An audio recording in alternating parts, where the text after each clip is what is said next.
Just remember, FPL is tough, but you are tougher.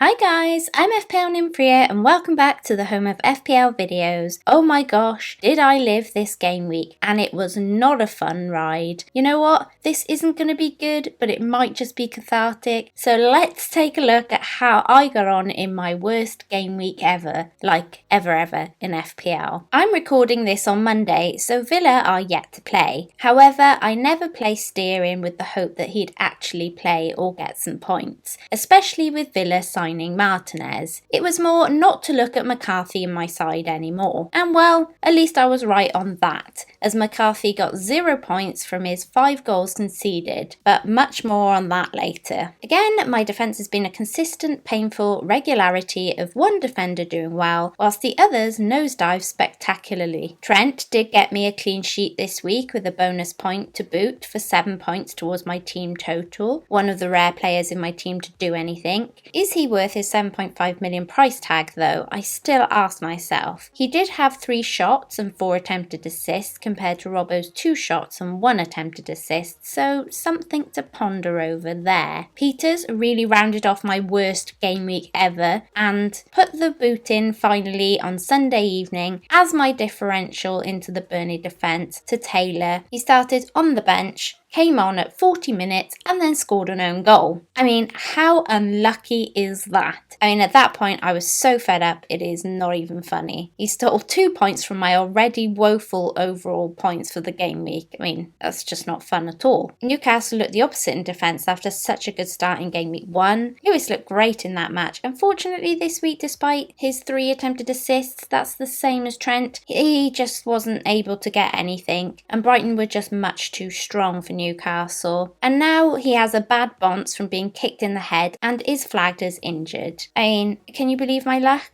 My midfield followed suit with the defence. Only one player returned this week and that was Aubameyang. Thankfully, he was my captain, getting an assist. What this does mean is that my one glimmer of light is that my captaincy curse, at least this week, was broken, as Salah as my vice could only manage 3 points despite his 4 shots on target and 9 attempted assists. To be honest, I would trade having that curse back right now over the rest of my team doing as badly as what it's done. I mean, so bring back that captaincy curse right now. I will take it happily if the rest of my team can get some points. Yes, please. St. Maximin was again the bandwagon that failed, bagging just 1 point due to going off at half-time with an injury. Souček looked a little more like himself against Arsenal, but still not lively enough with 0 shots on target for me to feel massively confident in him going forward, getting just 2 points towards my team total. And lastly, circling back to my biggest ouch of the week. Ouch.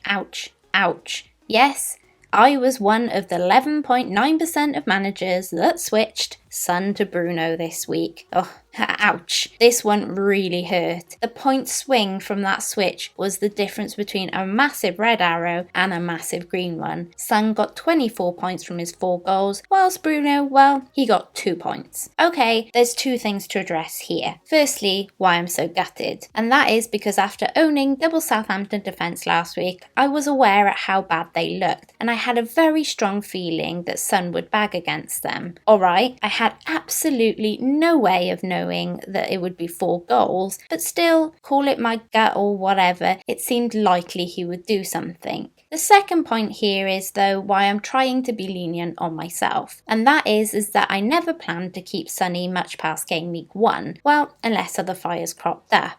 And they didn't. I did leave enough cash in my bank to move him to Bruno or Che to Martial, and given Bruno's price rise that never came and Bruno's form of last season, he seemed at the time, with some persuasion on other platforms, the logical pick. So in summary, whilst this hurts like shizzle right now, and I'm now very far behind the pack, I can at least account for my reasoning. Had Son have blanked and Bruno gone big, this would have been a very different situation. So captain hindsight is, I guess, a very wonderful thing. Up front, the disaster continued. Werner could only manage 2 points despite being in on goal a couple of times. He just doesn't look up to speed yet, and despite Adam's 3 shots on target and 3 attempted assists, he came away with just 1 point after incurring a yellow card. Rather annoyingly, had Peters have stayed on the bench, just stayed there, just sat on that bench and kept it warm, Mitchell would have come on for 5 points, and if I had been brave enough to risk KWP based on his attacking threat, he would have been the better option over Lewis. But these are just calls you just can't really foresee. You have to play the games you have in front of you, and that's what I believe I did this week despite my terrible outcome. So with all of that, I managed a total of just 26 points. Wow, my worst game week ever in FPL.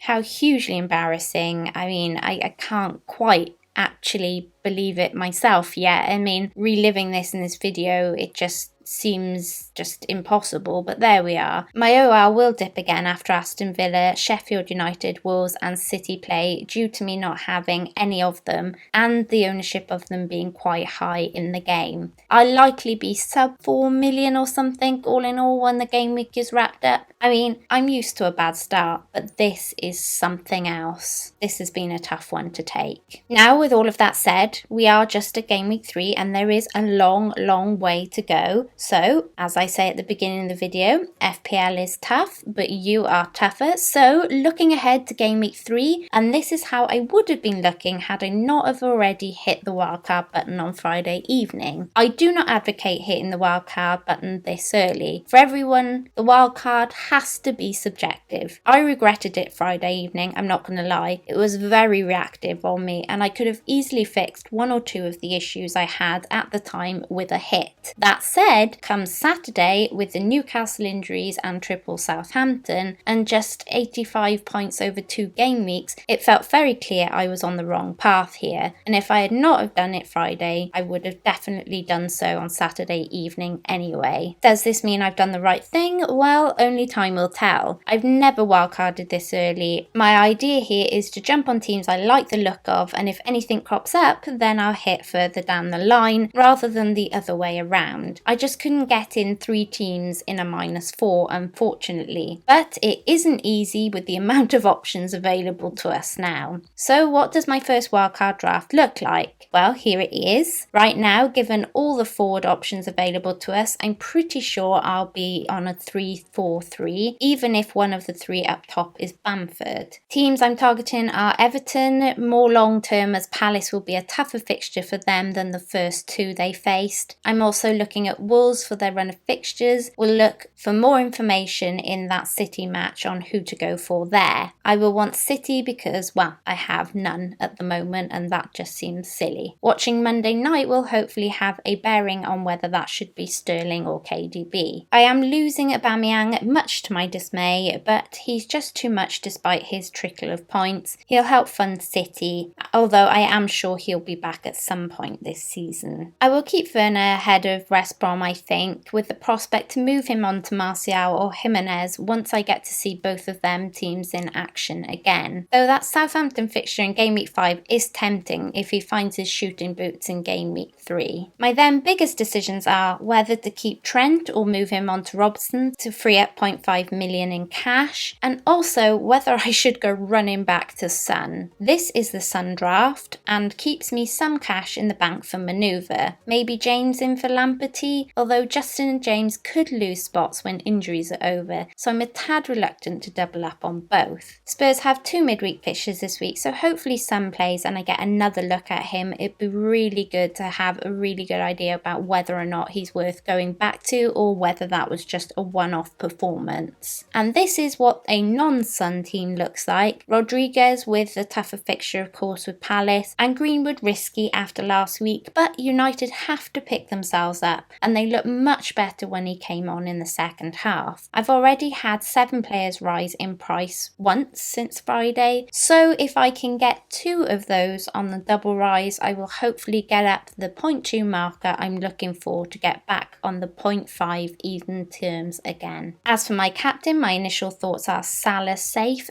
Werner risky. My confidence is a little knocked after last game week. I mean, why wouldn't it be? So I'm leaning towards the safe option of Salah at the moment, but let's see how this wildcard plays out. I don't really have anything to lose right now, so I could go with risky. Let's see how brave I get. And lastly, moving on to my trending transfers this week, this is where I delve into the trending transfers ahead of next game week, so you can see who's likely to rise and drop in price, as well as gauging the bandwagons. So let's take a look at the players in and out ahead of game week 3. Of the goalkeepers, Ryan is the trendiest goalkeeper in with 49 plus 1,000 purchases. Gaeta is the next highest with 48 plus 1,000 buys. McCarthy is the most transferred out goalkeeper with 63 plus 1,000 sales. The next highest sold, but nowhere near as much as McCarthy, is Pope, with 29 plus 1,000 managers getting rid of the Burnley goalkeeper. Of the defenders, Doherty is leading the way for sales out this week with 105,000 plus managers jumping off of the Spurs man. Trent is picking up pace though with 89 plus 1,000 sales. Mitchell is the man many FPL managers are turning to with 165 plus 1,000 purchases. James is hot on his heels though with 162 plus 1,000 buys. In midfield, Everton are hot property this week with 361,000 plus managers snapping up Rodriguez. Sonny isn't far after his 4 goals with 347 plus 1,000 buys. Aubameyang is the player many are switching out mainly due to price and fixtures with over 240 plus 1,000 sales. St. Maximin's the next highest midfielder sold this week with 200 plus 1,000 people selling on the Newcastle man. Up front, Werner is the trendiest forward out so far this week for the second game week running, with 164 plus 1,000 managers moving on the Chelsea man. Martial is the next highest sold with 118 plus 1,000 sales. Calvert-Lewin's hat-trick has enticed managers, making him the trendiest forward in this week with 423 plus 1,000 buys. The Bamford bus is still rolling though, as 263 plus 1,000 managers jump aboard the Leeds man. And that's it you guys, thanks for watching. I'll be back on Thursday hopefully for another live Dream Team stream. Please feel free to check out my sponsors of this video, fantasyfootballfix.com, and before you go, please don't forget to like, subscribe and hit that notification bell. Until next time, where hopefully all is better in the world, Nymphria out.